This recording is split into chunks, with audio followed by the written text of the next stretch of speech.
নমস্কার বন্ধুরা, welcome to Shampa's kitchen. শম্পার রান্নাঘরে আপনাদের সকলকে স্বাগত জানাই। আমার রান্নাঘরে পেয়ে যাবেন 700টিরও বেশি বাঙালি, অবাঙালি, দেশি বিদেশি রান্নার সহজ রেসিপি। শুধু ইউটিউবে গিয়ে সার্চ করুন শম্পাস কিচেন, আর অবশ্যই আমার চ্যানেলটিকে সাবস্ক্রাইব করে নিন, আর বেল নোটিফিকেশনটা ক্লিক করে অল অপশনটাকে সিলেক্ট করতে ভুলবেন না। তাহলেই আমার শেয়ার করা সমস্ত নতুন রেসিপির আপডেট সবার আগে আপনার মোবাইলে পৌঁছে যাবে। তাহলে চলুন দেখে নিই আজকে আপনাদের জন্য কী রেসিপি নিয়ে এসেছি আর সেটা কত সহজে তৈরি করছি। কড়াইশুটির সিজনে রাতের ডিনারে রুটি, পরোটা, নান, কুলচার সাথে মাটার পনির অন্যতম সেরা সাইড ডিশ। তাই আজ নিয়ে এসেছি রেস্টুরেন্টের স্বাদে পারফেক্ট মাটার পনির রেসিপি। বাড়িতে বানানো হয়েছে না বললে কেউ বুঝতেই পারবে না যে এটা রেস্টুরেন্ট থেকে আনা হয়নি। তাহলে চলুন দেখে নিই একদম রেস্টুরেন্টের মতন মাটার পনির আমরা বাড়িতে খুব সহজে কি করে তৈরি করব। সবার প্রথমে আমি নিয়ে নিয়েছি 300 গ্রাম পনির। পনিরটাকে চৌকো চৌকো করে টুকরো টুকরো করে কেটে নেব। আমি এখানে ক্রিম পনির ব্যবহার করছি, আমার ক্রিম পনিরটাই বেশি ভালো লাগে। আপনারা ক্রিম পনির অথবা প্লেন পনির যে কোনো একটা ব্যবহার করতে পারেন। পনিরগুলো কেটে নিলাম, এবার এগুলোকে একটা বোলের মধ্যে নিয়ে নেব।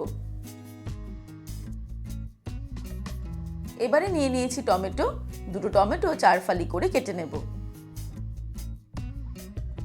তারপর মিক্সির ছোট জারটা নিয়ে নিয়েছি, এর মধ্যে কেটে রাখা টমেটোগুলো নিয়ে নেব। এর সঙ্গে 4টে কাঁচা লঙ্কা নিয়ে নিলাম। এবারে ঢাকনাটা বন্ধ করে দিয়ে এগুলোকে পেস্ট করে নেব। তারপর চলে যাব পরের স্টেপে।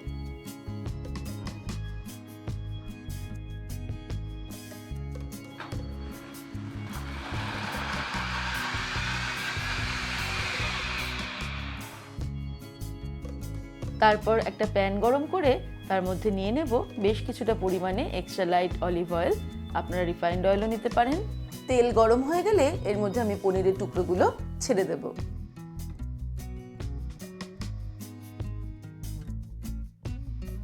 পনিরগুলো ফ্রাই করার সময় এর মধ্যে দিয়ে দেব হাফ টিস্পুন পরিমাণে নুন। এবারে মিডিয়াম ফ্লেমে হালকা ফ্রাই করে নেব পনিরগুলোকে উল্টে পাল্টে।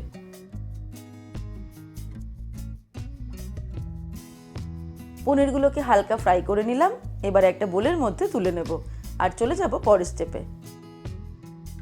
এবারে আমি কড়াইতে 4 টেবিলস্পুন মতো তেল রেখেছি, তার মধ্যে দিয়ে দিচ্ছি তেজপাতা, দুটো শুকনো লঙ্কা দিয়ে দেব, আর দিয়ে দেব 1 টিস্পুন পরিমাণে গোটা জিরে। তারপর এগুলোকে ফ্রাই করে নেব মিডিয়াম ফ্লেমে 15-20 সেকেন্ড। এবার এর মধ্যে দিয়ে দিচ্ছি কুচানো পেঁয়াজ। আমি আমার হ্যান্ড চপারটা দিয়ে দুটো মাঝারি সাইজের পেঁয়াজ কুচিয়ে নিয়েছি, সেটা দিয়ে দিলাম। পেঁয়াজটাকে মিডিয়াম ফ্লেমে 7-8 মিনিটের জন্য ফ্রাই করতে হবে।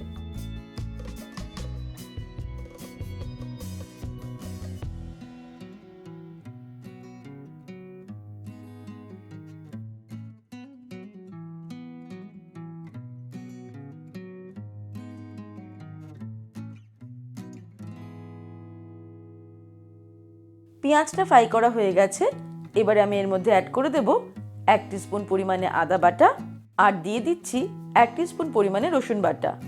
আদা রসুনটাকেও মিডিয়াম ফ্লেমে 2-3 মিনিট ফ্রাই করব।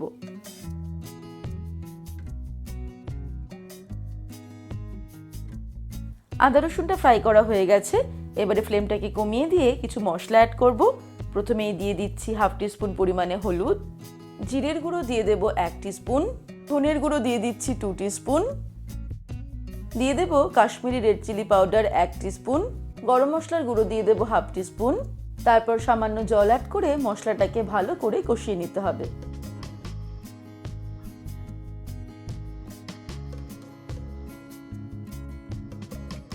আরেকটু জল অ্যাড করে দিলাম।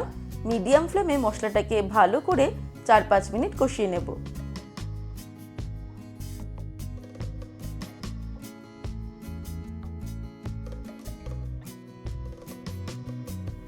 মশলা কষানো কমপ্লিট, মশলা থেকে তেল বেরিয়ে এসেছে। এবার আমি এর মধ্যে অ্যাড করে দেব তৈরি করে রাখা টমেটোর পেস্ট বা পিউরি।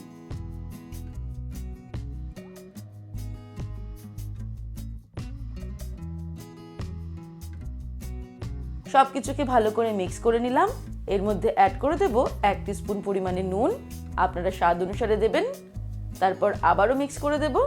তারপর এটাকে আমি ঢেকে দেব ফ্লেমটাকে মিডিয়ামে রেখে 5 মিনিটের জন্য। 5 মিনিট পর ফিরে আসছি।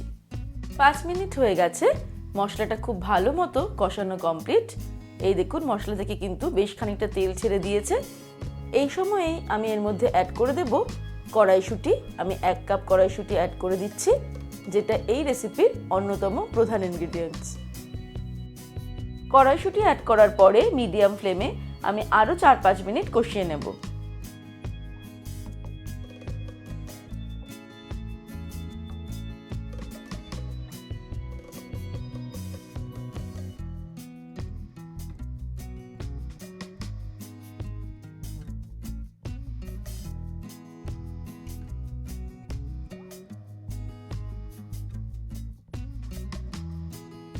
এবারে আমি এর মধ্যে অ্যাড করব জল।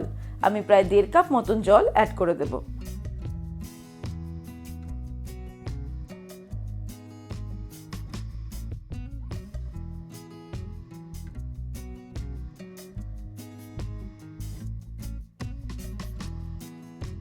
গ্রেভি ফুটতে শুরু করলেই এর মধ্যে অ্যাড করে দেব ভেজে রাখা পনিরের টুকরো।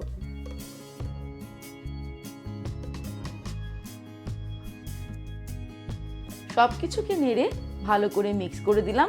তারপর এটাকে আমি ঢেকে দেব মিডিয়াম ফ্লেমে 5 মিনিটের জন্য। 5 মিনিট পর ফিরে আসছি। 5 মিনিট হয়ে গেছে, আমাদের মটর পনির প্রায় রেডি। এবারে ফাইনালি আমি এর মধ্যে অ্যাড করে দেব কাসুরি মেথি।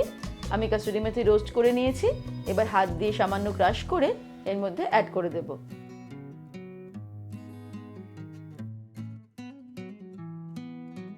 ভালো করে মিক্স করে নিলাম আর তারপর ছড়িয়ে দেব 1 মুঠো ধনেপাতা কুচি।